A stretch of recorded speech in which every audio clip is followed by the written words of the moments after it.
Praise lord, హల్లెలూయా. ప్రియమైన సహోదరి సహోదరులారా, ప్రభువైన యేసుక్రీస్తు నామములో మీ అందరికీ శుభాలు, వందనాలు తెలియజేస్తున్నాను.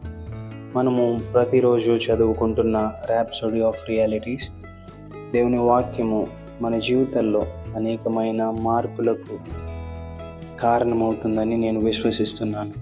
మనము ఇవాళటి ర్యాప్సోడీ ఆఫ్ రియాలిటీని ధ్యానించుకుందాం. ప్రత్యేకమైన జీవన శైలి కలిగిన ఒక నూతన తరగతి మనుషులు, అంటే ఒక గొప్ప జీవితాన్ని కలిగి జీవిస్తున్నటువంటి ఒక కొత్త నూతనమైనటువంటి మనుషులని. 1 యోహాను 5:11 దేవుడు మనకు నిత్య జీవమును అనుగ్రహించును, ఆ జీవము ఆయన కుమారుని యందు ఉన్నది, ఇది ఆ సాక్ష్యము. బైబిలు 2 కొరింథీయులకు 5:17 ఇలా చెప్తుంది. కాబట్టి ఎవడైనను క్రీస్తునందున్న ఎడల వాడు నూతన సృష్టి, పాతవి గతించెను, ఇదిగో సమస్తమును నూతనమాయెను. అంటే యేసుక్రీస్తును అంగీకరించిన తర్వాత మీరు మునుపటి వ్యక్తిగా లేరు. దేవుడు మిమ్మల్ని ఆత్మీయంగా ఒక కొత్త వ్యక్తిగా మార్చారు. మీలో ఒక కొత్త జీవితము ప్రారంభమైంది. రోమీయులకు 6:4 కూడా ఇదే విషయము మనకు తెలియపరచబడుతుంది. యేసు మరణించి తిరిగి లేచినట్లే మనము ఇప్పుడు కొత్త జీవితాన్ని జీవించడానికి పిలువబడ్డాం. కొత్త జీవితాన్ని జీవిస్తున్నామంటే మునుపటి జీవితము అది మరణించింది. Praise lord. కాబట్టి మన ఆలోచనలు, మాటలు, ప్రవర్తన, జీవన విధానం కూడా ఈ కొత్త జీవితానికి తగినట్టుగా ఉండాలి. దేవుడు మనలను ఒక కొత్త కుటుంబంలోనికి తీసుకొని వచ్చారు. మనము ఇప్పుడు ఒక కొత్త ప్రజలుగా ఉన్నాము.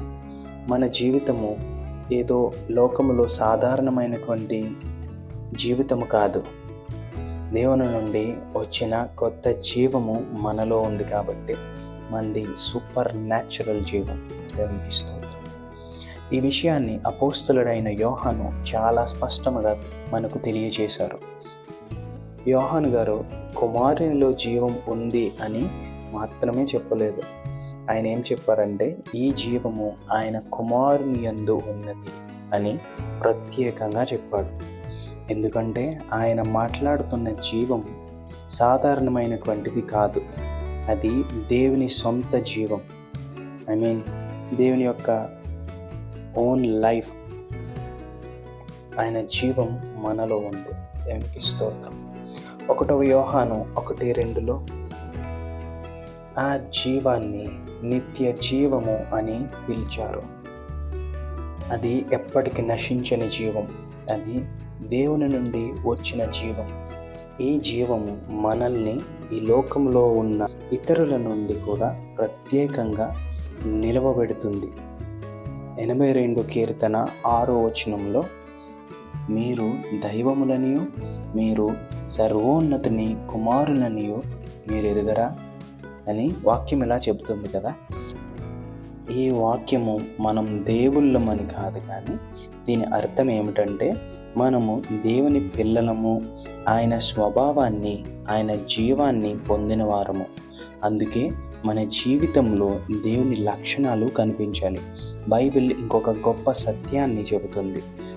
1 యోహాను 4:17 ఆయన ఎట్టివాడై ఉన్నాడు, మీరును ఈ లోకంలో అట్టివారనై ఉన్నారు. అంటే ఈ లోకంలో మనం యేసుక్రీస్తును ప్రతిబింబించే జీవితాన్ని జీవించాలి. మన ద్వారా ప్రజలు క్రీస్తుని చూడాలి. ఆమేన్. అపోస్తలుల కార్యములు 5:20 దేవదూత అపోస్తలులతో ఇలా అన్నాడు, మీరు వెళ్ళి దేవాలయంలో నిలిచి ఈ జీవమునకు సంబంధించిన మాటలన్నిటినీ ప్రజలకు బోధించుడి. దేవదూత కూడా ఈ జీవం ఎంత గొప్పదో అర్థం చేసుకున్నాడు.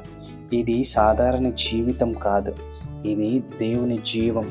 ఇది పవిత్రమైనది, శక్తివంతమైనది, అత్యున్నతమైనది. మీరు తిరిగి జన్మించినప్పుడు ఇదే జీవాన్ని పొందారు. అంటే తిరిగి జన్మించడం అనేది కేవలం ఒక సంఘంలో సభ్యుడిగా చేరడం కాదు, అది దేవుని జీవాన్ని పొందడం, దేవునితో ఒక కొత్త సంబంధాన్ని ప్రారంభించడం. దీని అర్థం దేవుడు ఇప్పుడు మీ తండ్రిగా ఉన్నాడని. దీని అర్థం మీరు ఇప్పుడు ఒక కొత్త జీవితాన్ని జీవిస్తున్నారు. ఆమేన్. అపోస్తులుడైన పౌలు దీనిని గలతీయులకు 2:20లో చాలా అందంగా చెప్పారు. నేను క్రీస్తుతో కూడా సిలువ వేయబడితిని, ఇకను నేను జీవించువాడను కాను, క్రీస్తే నా యందు జీవించుచున్నాడు. ఆమేన్. అంటే ఇప్పుడు మన జీవితాన్ని నడిపించేది మన పాత స్వభావము కాదు, క్రీస్తు మనలో జీవిస్తున్నాడు. ఆమేన్. అందుకే అదే వచనం చివర ఇలా చెబుతుంది, నేను ఇప్పుడు శరీరమందు జీవించుచున్న జీవితము దేవుని కుమారుని యందలి విశ్వాసము ద్వారా జీవించుచున్నాను. ఇదే క్రీస్తునందున్న కొత్త వ్యక్తి జీవించే జీవితం. ఇది సాధారణమైనటువంటిది కాదు, ఇది దేవుని జీవం ద్వారా నడిపించబడిన జీవితం. ఇది దేవుని జీవం ద్వారా నడిపించబడే జీవితం. ప్రతిరోజు మనం దేవుని స్వభావాన్ని చూపిస్తూ ప్రేమతో, నీతితో, విశ్వాసముతో జీవించాలి. మన జీవితాన్ని చూసి ప్రజలు యేసుక్రీస్తును గుర్తించాలి. అదే దేవుడు మన నుండి కోరుకుంటున్న ప్రత్యేకమైన జీవన విధానం. ప్రియమైన సహోదరులారా, మీరు ఈ వాక్యాన్ని విన్నారు కదా. అయితే ఈ వాక్యము మన జీవితంలో పనిచేయాలి. మనం ఎలా జీవించాలో, మన జీవన శైలి ఎలా ఉండాలో, ప్రతి పరిస్థితిలో మనం ఎలా తిరిగి ప్రతిస్పందిస్తున్నాము, ఎవరితో ఎట్లా మాట్లాడుతున్నాము, ప్రతి విషయం చాలా ప్రత్యేకమైనదిగా ఉండాలి. మీరు ఈ వాక్యాన్ని మరొకసారి వినండి. మీ జీవితంలో ఈ వాక్యము స్థిరముగా, బలముగా నిలవబడాలని, మీరు క్రీస్తును పోలిన వారిగా జీవించాలని, కుమారునిగా జీవించాలని నేను విశ్వసిస్తున్నాను, ప్రార్థిస్తున్నాను. అయితే ప్రియులారా, నాతో కలిసి ప్రార్థించండి. ప్రార్థన. ప్రియమైన తండ్రి, నాలో ఉన్న నీ దైవిక జీవము కొరకు నీకు హృదయపూర్వక కృతజ్ఞతలు. నేను నీ ఆత్మ ద్వారా తిరిగి జన్మించిన కొత్త వ్యక్తిని నేను నమ్ముతున్నాను. నీ మహిమ నా జీవితంలో కనిపించేలా